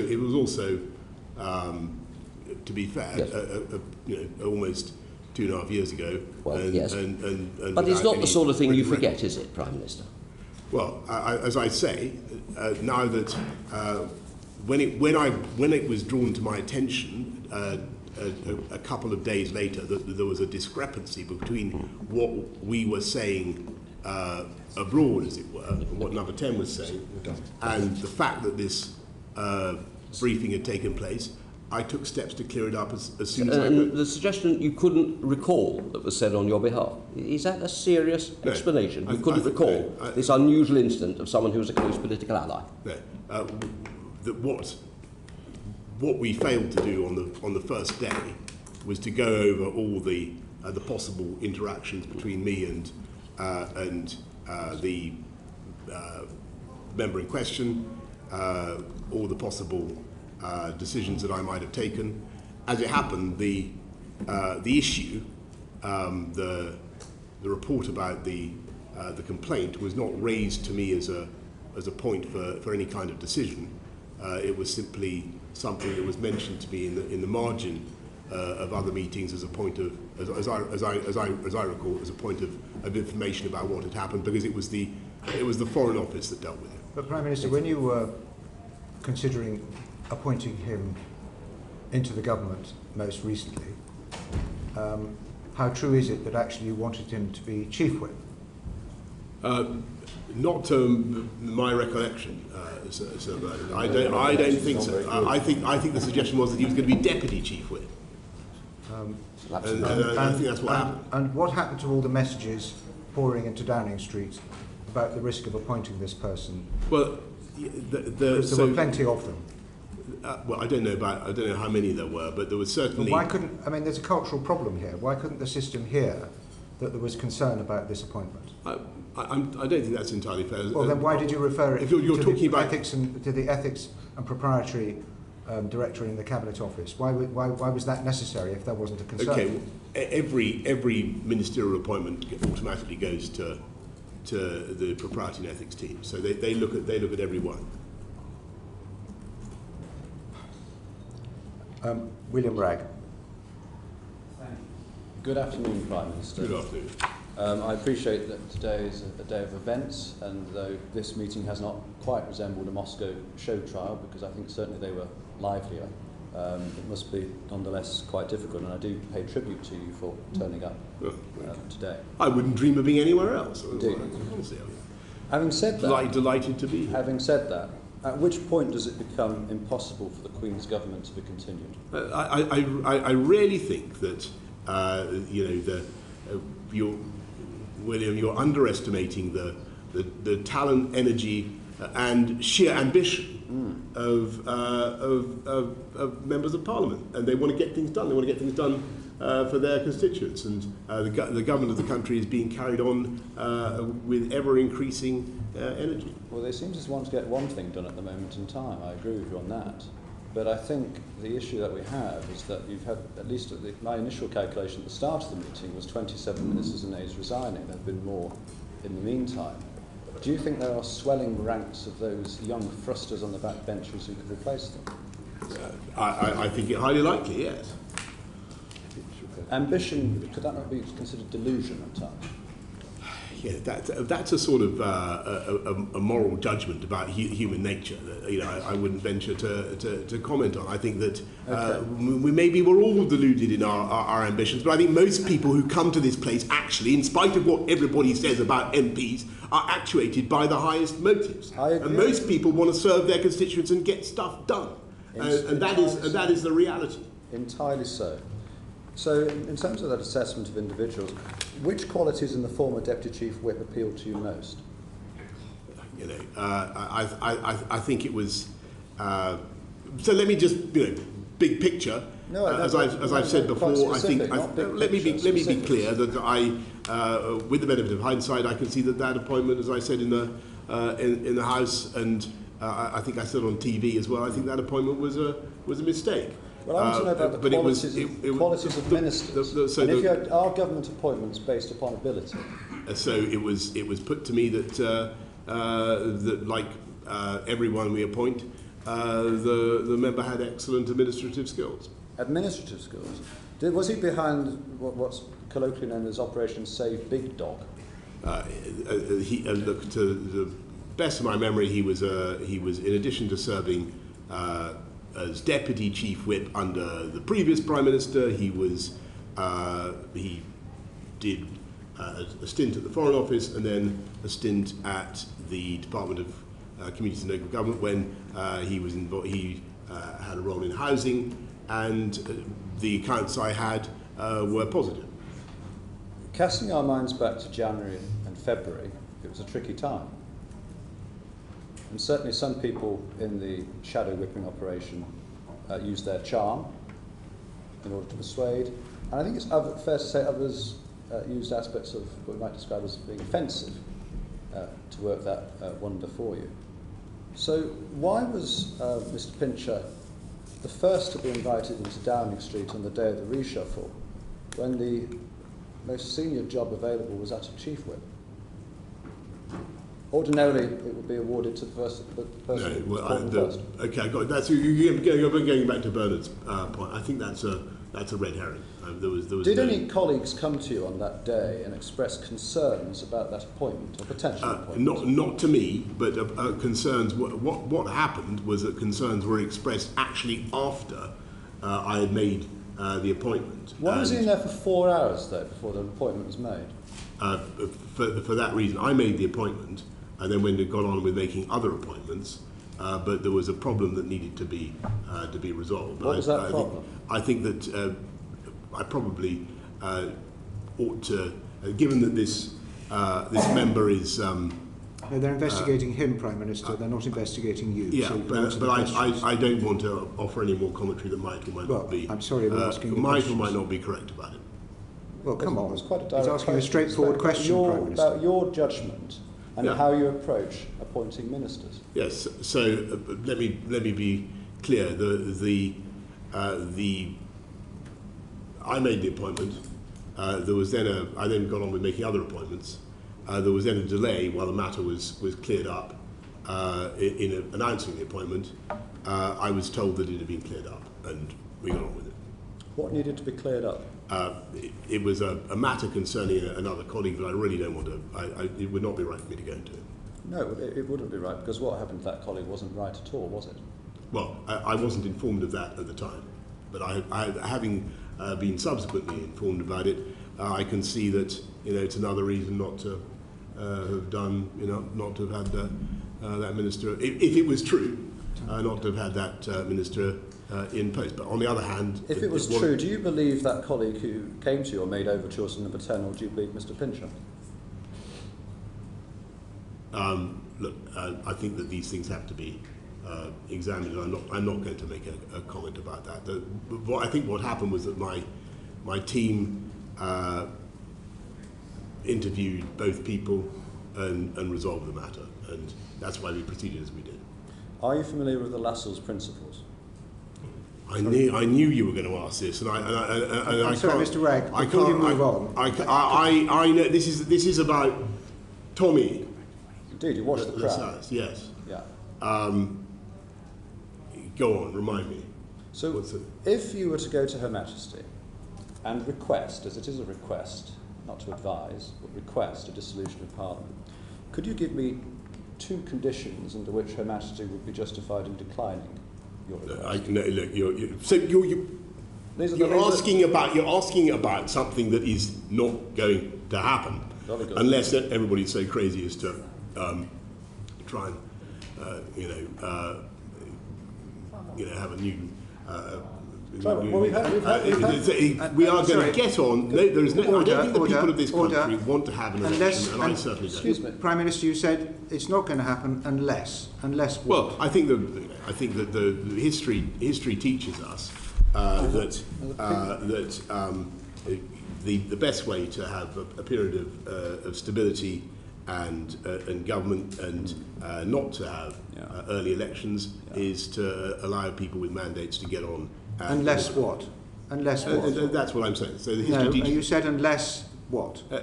So unless people ignore that very good principle that history teaches us that the best way to avoid pointless political disturbance is to allow a government that has a mandate to get on and deliver its mandate. And that's unless what? That is what we're going to do. So unless I think what you're alluding to is... Sorry, Mr. Ragg, just a minute. The Prime Minister said... Unless people forget that. What does that mean? That means that on the whole, I think that it's a good thing if governments which have a substantial mandate from the electorate and are doing an enormous amount of stuff, and when that country is facing a lot of pressure, particularly economic pressure, when there are serious international issues at stake, I think on the whole it is sensible not to get bogged down in discussion about electoral politics, but to allow the government of the country to continue. Can I just remind you that when the Prime Minister Major seemed to be threatening a general election because he was having trouble with the Maastricht Bill, it did his no reputation any good at all. Well, exactly the point I made. There would never have been a general election. Can I thank you for that excellent historical lesson? And this is exactly the point I'm trying to make. Well, I don't know why you said unless. Mr. Ragg. Thank you, Sir Bernard. And so, if one of the conditions of the Lassalle's principles is that the sovereign could rely on finding another Prime Minister who could govern for a reasonable period with a working majority of the House of Commons, you'd accept that principle? I think all this is... I want to agree passionately and strongly with what Sir Bernard has said. If you go back to Prime Minister, the 90s, that you don't solve problems by threatening to call elections. You've got to get on with what you're elected to do. and that's what the government is doing. So I'm taking it that you accept the Lassel's principles. They sound, insofar as they're designed to prevent pointless wildcat elections, they sound sensible to me. Thank you, Sir Bernard. Mr. Bragg. Thank you, Sir Bernard. Welcome, Prime Minister. Have you been told of any other allegations similar to the conduct of Mr. Pincher about any other ministers in your time as Prime Minister? I'm going to have to tell you, Chris, that it is all too possible that people have said things to me about any number of people, including possibly people around this horseshoe. No, have you ever had? It would be a great labour for me now to sit down and try to reconstruct every single piece of gossip or innuendo. No, that's not what I'm asking. I'm not asking about gossip and innuendo. I'm asking precisely about that you now accept that you were told on 2 occasions about Mr. Pincher's, the allegations against Mr. Pincher that were upheld by in the Foreign Office. I'm asking, have you been told about any other such events relating to any other government minister, formally? Look, I'd have to get back to you. I mean, I would not want to. It seems extraordinary that you wouldn't know whether there are allegations outstanding against your government ministers of sexual impropriety, such that they might constitute potentially criminal offences apart from anything else. Look, there's nothing that springs to mind. Okay. But you know, all right. I'm gonna. But what I will say, Chris, is if you have some information. No, I'm asking you, Prime Minister. I don't. I'm asking you this because it seems incredible to me that you would not remember that you've been told this about somebody who is one of your closest allies in Parliament. I think I tried to explain exactly the circumstances. Well, you haven't. But let me ask you a different question, because you've not answered this elsewhere. Did you say all the sex pests are supporting me, or words to that effect? No. People attribute all sorts of things to me. I don't remember saying those words, but people ascribe all sorts of things to me. That sounds like a yes to me. Okay. Did you say he's a bit handsy? It's not a word I use, actually. So that's a definite no. I would not have used that word, but you know. It's a definite no, is it? Look, I'm saying people maybe hear me say all sorts of things. It's not handsy, as it happens. Is not a word I use, but. All right. Did you say Pincher by name, Pincher by nature? I'm not going to get into some trivialising discussion of what I may or may not have said. This is a serious matter. Yes. The member is now I believe, has had a complaint made against him, and that is where I propose to leave it. No, but the point is, the member has had a complaint made against him. If you just let me for a moment, the point is that the allegation is that you have trivialised this issue. You've not even remembered it, perhaps because he's a useful ally to you. And the point is that then you appointed somebody who you believed to be a sex pest in a position of power and authority over other people in Parliament. So that's not right, because under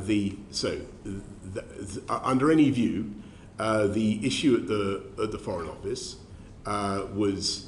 Although it was upheld, it was resolved in a way that was satisfactory. It was upheld. It was resolved in a way that was satisfactory to all parties, and there are issues that I can't be confident that it was a sexual. There was sexual implications. Well, Sir Malcolm. Mr. MacDonald Lord MacDonald, makes it very clear that it was very similar to the allegations of what happened the trouble is, if I may say so, that I was given on the occasions when it was mentioned to me, I was given very brief, a very sketchy account, and I really think that you need. It just seems incredible that you wouldn't think that was a matter worth investigating or talking. Can I ask you? Was Neil Parish right? It was investigated, and it was investigated, and it was upheld. By the Foreign Office. Was Neil Parish right to resign from Parliament? Well, I think that the problem he had was that he was. Was he right to resign? It was his decision. Was he right to resign? I think that he was doing something that is not normal or tolerated in most workplaces. So should Chris Pincher resign from Parliament? Well, you ask about my relationship with him. I took the whip away from him. Should he resign from Parliament? That's a matter for him. So you think he should stay? Well, that's a matter for him. But I took the. He no longer sits as a Conservative All right. MP. Was it right for Sarah Dines to ask the man who was groped in the Carlton Club whether he was gay, and to say that it was problematic that he was? You're asking me about what other members are alleged to have said. I can't be certain. No, there are 5 other, including people in this room, there are 5 other MPs who witnessed it. It's not in any doubt, and I don't think she has denied it. Was it right, or is it not victim shaming? Let me put it this way. I think that what happened was extremely serious, and as soon as I knew that a complaint had been made, and I talked to a witness, and I removed the whip. Have you talked to Sarah Dines about it? I haven't talked to her about that, but I removed the whip immediately. Do you not understand why this is problematic? Because it means that being gay, for some reason or other, makes you sort of asking for it. Chris, look, I see why you're putting it like that. I don't know whether I very much doubt that Sarah meant it to be interpreted that way. You said yesterday about Chris Pincher, if I had my time again, this is a bit of Captain Hindsight, if you don't mind me saying, but if I had my time again, I would think... You know who he is, yeah. Yeah, it's you. If I had my time again, I would think back on it and recognise he wasn't going to learn any lessons and he wasn't going to change. But that's true about you, isn't it? You're not going to learn any lessons and you're not going to change. You're not capable of changing. We'll be doing this again, time and time again, if you stay in post, won't you? Well, coming to this committee, I will. And yes, I will. You know, I hope very much to be. Come on, you know what he's invited. asking, Prime Minister. He's not asking that question. Well, I don't know quite well. I mean, you know exactly what I'm asking. You don't. This is all about you in the end. The reason these things happen is because of you. He took liberties because he knows that you take liberties and get away with it, and allow other people to get away with taking liberties. That's right. I'm not quite sure what you're driving at there. I think you know perfectly well what I'm driving at. But you were asked. You said on one of the other broadcasts. You said, if you're saying you want me to undergo some sort of psychological transformation, I think that our listeners would know that that is not going to happen. Isn't that the problem? We need a psychological transformation if you're to stay in office. With the greatest possible respect, what I think we all need to do is focus on the things that our electorates sent us here to settle for them. And they are how to fix the post-COVID economic shocks, and that's what we're doing. How to make sure that we improve the life chances of every kid growing up in this country. And I think what Robert said about kids being excluded from school was incredibly important, and I'm going to go away and look at that. These are the issues that matter to the people of this country. And that does not exclude the fascination that people will have with these other subjects, but that is what I am focused on. No, they also focus on honesty and decency and propriety and standards in public life, and they hate it when people, when they get caught out, just want to turn over the table and abolish all the rules. But let me ask you one very specific final question, which is just about the ministerial code, because it enshrines the existence of the independent advisor on the ministerial interests in the ministerial code. You haven't got one at the moment. I hope you're going to appoint one very soon, and you can tell us who that's going to be. But you authorised an investigation into Mark Spencer's alleged Islamophobia, which I gather Lord Geit had very nearly completed. When will that be completed and when will it be published? That's a very good question. I think that Lord Geit did give me a brief update on it. I had the impression that it was nearing conclusion. I'll have to get back to you. And is there going to be a replacement? Yes, there will be. As soon as we can find one. I think the difficulty... You haven't got enough ministers to appoint yet, let alone You've lost 32 now. I'm sure there will be no shortage of candidates. If I could just explain a bit about the replacement for Lord Geit. I do think there is an issue, and I think that we need to think about it collectively. which is what happens when we appoint these people. I think that they can become very exposed and very vulnerable to abuse, to political pressure, to campaigns, and I'm just giving you my view. They're much more public than they used to be. So Christopher, I think, did an outstanding job, but he was facing a lot of public pressure. He resigned because he thought you'd lied to him. That's not what he said. He said that he resigned over the question of whether steel tariffs should be imposed.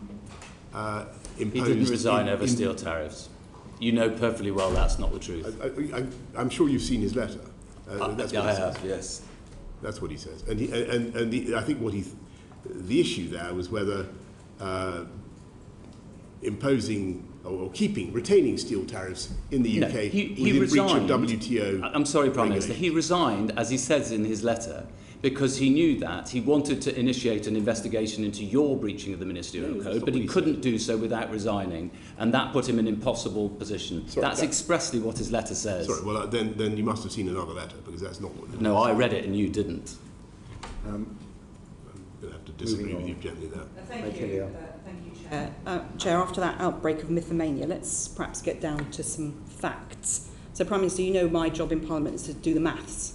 You have a pen there. Could you tell us what 148 plus 32 adds up to? I'm going to leave that. I think what you're inviting me to do. No, I'm asking you a simple question, Prime Minister. Yeah, right, okay. And how you earlier asked, I asked you how many MPs you have. Perhaps someone's slipped you a note just to remind you how many Conservative MPs you have in Parliament. I think, Meg, do you know how many Conservative MPs you have in Parliament? I think, Meg, this is a question designed to invite me to comment on Prime Minister, political events. When I've told you don't want to answer it, let me answer it then. So you have 358 MPs. You did think it was 365. You have lost a few. As Mr Bryant has highlighted, you now have 32 ministers and PPSs who've resigned. It was 28 at the beginning of this meeting, and then an additional PPS who will resign tomorrow if you don't resign. So that makes it 182 if you include her. So half of 358, Prime Minister, just to make the maths simple for you, is 179. It's not looking very good, is it?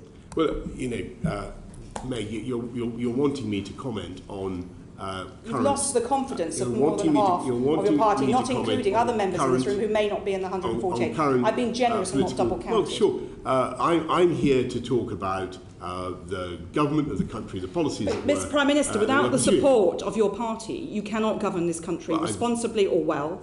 Whatever our political disagreements, I have respect for the office of Prime Minister, but I'm afraid I've completely lost respect for you and your capability to run this country. I think if you look at the actions that we're taking today, the bills that we're getting through, we are doing some fantastic things for the people of this country, and we'll continue to do them. And I appreciate they may not be supported by the Labour Party, Meg, but that's not my problem. That's your problem. No, Prime Minister, about competence, not policy. Darren Jones. Prime Minister, it's being reported that there's a delegation of your cabinet colleagues waiting in Downing Street, including the Chief Whip, the Transport Secretary and your new Chancellor, waiting to tell you when you finish here today that it's time for you to go. How will you respond to that? Darren, you're asking me to comment on... This conversation will happen in a few minutes, Prime Minister. So you say. But if you want to ask about what we're doing to help people with the cost of living, if you want to ask about what we're doing to build more clean, green energy supply, which this committee has taken an interest in... That's going to be your answer to the Cabinet colleagues in Downing Street. Then I'm very happy to talk to you about it. But I'm not going to give a running commentary on political events. We're going to get on with the government of the country. Prime Minister, on the question of the Prime Minister's advisor on ministerial interests, you've had 2 resignations, not just one. Why did Sir Alex Allen resign? Well, Sir Alex has I think, been pretty well documented. I thank him too.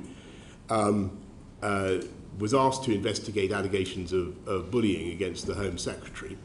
The team produced quite a long report, which was based on a lot of extensive work, mainly anonymised interviews, and I read it very thoroughly. And the trouble I found with it was that nothing that the Home Secretary had actually said seemed to me to breach the threshold necessary to trigger her resignation, although you might argue that she should have spoken in a different way from time to time. It didn't seem to me that the allegations wholly stacked up, and I thought that it didn't trigger a resignation. Sir Alex, that wasn't the reason. That yes, I'm coming to the reason. The reason he resigned is because you wouldn't even accept his report. Well, no. Well, let me put it. Let me say what happened. So Sir Alex took a view that it wasn't that. I read the report and I read the whole thing. He didn't actually write it, but he simply read it and drew some conclusions. I read all the interrogations that had taken place, and it didn't seem to me that, although she might have spoken differently from time to time, it didn't seem to me that she deserved to be fired on the basis of what I read. And I read the whole thing. So I made this point. Now, the difficulty was that Sir Alex thought that the ministerial code had been breached, even if in a minor way, and that any breach of the ministerial code necessarily meant a resignation. That view has subsequently been modified by the Committee on Standards in Public Life, who have said that the ministerial that there can be gradations of sanctions for breaches of the ministerial code. So what you should have done is accepted Sir Alex Allen's report. He would not have resigned. Well, then it would the Home still Secretary be in your gift not to demand the Home Secretary's resignation. No, but it wasn't. And the system would have been changed retrospectively as it has done. But you wouldn't even accept his report. No, Savannah, as I remember, the problem was that in order to, I would have had to accept the Home Secretary's resignation. That was the problem, and that didn't seem to me, although that didn't seem to me to be a necessary outcome. I mean, supposing you continue in office, what are the lessons you learn from the appointment of Chris Pincher? I think the most important lesson is, first of all, don't be less optimistic about people's ability to learn and perhaps take a bit more interest in it, because it's extraordinary how many things. And then secondly, and Prime Minister, perhaps you should just take a bit more interest. Secondly, when something like this happens, make sure that we do a full timetable of exactly what happened and when it happened, so that when people go out to brief, they've got all the facts at their fingertips. But it's not a comms failure, this, Prime Minister. It's a proprietary and ethics failure. Isn't the real lesson that if we promote people with the wrong behaviour and attitudes in this place, it will give permission for people to behave in that way, which is why we've got a culture problem in this place. I think I'd have to put. I think that you're onto. I think what you're saying is very important. I've given this a lot of thought, and I do think there is a problem with alcohol, and I've always resisted this conclusion in the past, but it sort of feels to me that some people simply can't take their drink, and we need to think about how we work that in Parliament. Now, this particular event took place in didn't take place in Parliament. But there is also an issue about standards of behaviour, so I additionally accept that I should have been more stringent in my approach, and as I've said earlier, I regret that. But don't we also need to learn? I take it that Chris Pincher is a friend of yours, and that would be perfectly respectable, that we've let him down because we didn't give him the help he needed. I think that's a very fair point. What system is there in this place to support people in that position? What do you have in place as a leader of a political party to help people who have behavioural or drink problems? Well, I think that we all have a duty as colleagues to look after each other and to try to help people, and That's actually one of the functions of the Whip's office. Well, I mean, unfortunately, Whips have other duties, and they rather conflict with their duty of care. And there needs to be something else to support people who need help, who don't feel that they're giving ammunition to the people who control their careers. So that doesn't work, does it? We've now got another Whip appointed to do the duty of care work. I mean, that's not going to work, is it? Bernard, what are you proposing? I'm not going to make policy on the hoof here, but what you've got in place as leader of your party is not working. Would you accept that? No, I think there are issues about standards of behaviour, and I think I reluctantly come to the conclusion that there is an issue with alcohol. Well, I mean, you're the last person in the room to accept that there's a problem. Why do you think integrity in public life has become such an issue under your premiership? Well, I think actually the reality is that I think that people are very, very keen to try to get me off the subjects I want to talk about, and to try to focus on me. So it's all about you. No, I don't want to talk about it. I want to talk. I've been trying very hard. Don't you see these failures have made it about you? Throughout this session, to talk about the things that I care about. Now, how much consideration are you giving to the prospect of your resignation? I'm happy to tell you that I'm getting on with the job that I was elected to do, and that is what I'm going to do. So all these problems are basically somebody else's fault? No, I think that I think it was so who is one of these people who's left. Who is responsible? Who should be held accountable? I am responsible, but I'm also responsible, Bernard, for delivering a huge manifesto commitments that we made in 2019, many of which are now coming through. Hugh asked about what are we doing to make sure that we're taxing electric vehicles properly. There is a colossal body of work that we're engaged on right now. We are uniting and levelling up across the country. We have the biggest programme of infrastructure investment that we've had for 100 years. And I'm going to get on with delivering on the programme that we set out and on the priorities of the people of this country. Important. And I know that there will be plenty of people who, for whatever motive, want to try to throw me off course by turning it into a story about something entirely different. And I think that it would be a fine thing if we focused on the arguments between us that are about policy and about the agenda and what we actually love doing, which is working hard for our constituents and trying to make their lives better. Let's talk. I mean, we've had some interesting exchanges about how to control inflation or motor vehicles. Those are the things that people are interested in, and that's what I'm focused on. Caroline Noakes. Bullying and sexual harassment are about a culture of power. Have you just sat there and told us that alcohol is an excuse? Not at all. Not at all. Not at all. Is it throwing us off the story by trying to talk about alcohol instead of talking about the culture that has underpinned those behaviours? Not at all. Not at all.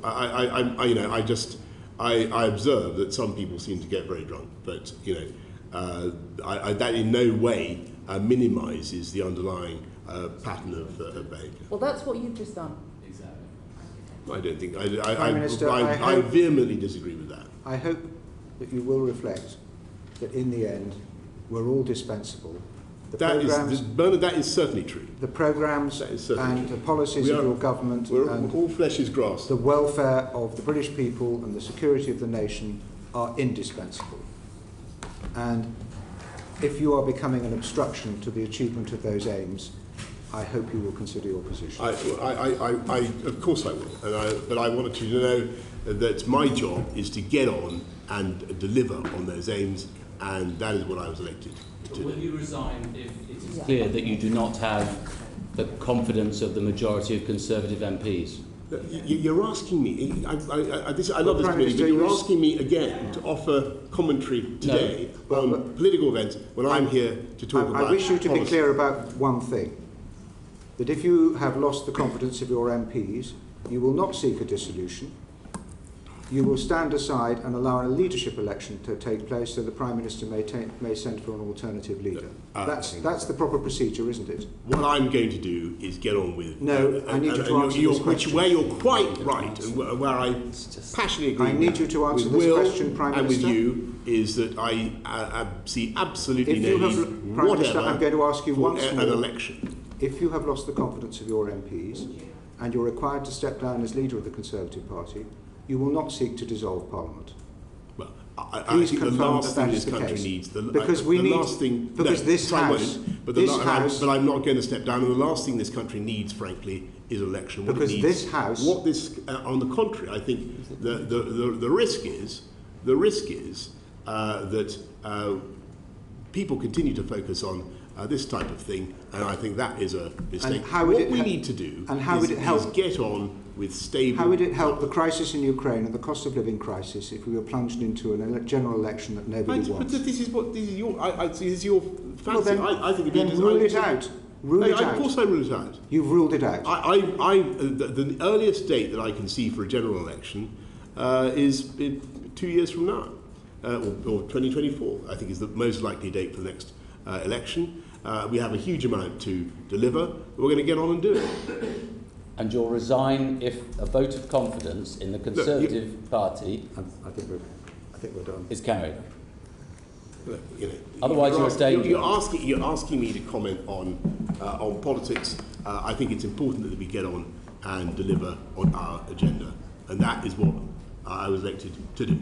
Well, I think it's the understanding of this committee you envisage a general election in 23 or 24, not before. Well, you said 23. And if you've lost the confidence of your own MPs and you cease to be leader of the Conservative Party, you will not plunge this country into an unwanted general election. I've been very clear with you. I see no reason whatever for a general election now. On the contrary, what we need is stable government, loving each other as Conservatives, getting on with our priorities. That is what we need to do. Sabana, okay? I love all my colleagues in the House of Commons. Fantastic. Order. Thank you. Thank you. Ended.